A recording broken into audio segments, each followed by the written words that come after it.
طريقه لان هو يروح معبد المعبود بتاع في منف.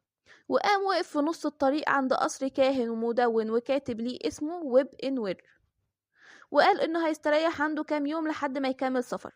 المهم مين عجبه الموضوع ده؟ مرات الكاهن اللي هو ويب ان وير ده، عشان ساعتها اعجبت بشاب من حاشية الملك نبجا اللي جاي عندهم ضيف ده، وحصل ان هي كمان خلت زوجها الكاهن معاه. المهم مين الوحيد اللي لاحظ موضوع الخيانة ده؟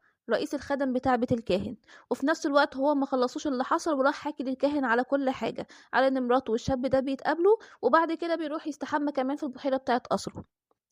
قام الكاهن أصر إن هو لازم ياخد حقه، وبعت رئيس الخدم بتاعه إنه يروح يجيب له صناديقه وحاجات السحر والشعوذة بتاعته، وقام عمل من المواد السحرية دي تمساح شمعي صغير، وقام فضل مستني لما يجي الشاب اللي من حاشية الملك ده يستحمى وينزل في البحيرة، وقام قاري على التمساح كام تعويذة كده، وقام رامي التمساح الشمعي في المية، فتحول التمساح الشمعي لتمثال حقيقي وكبير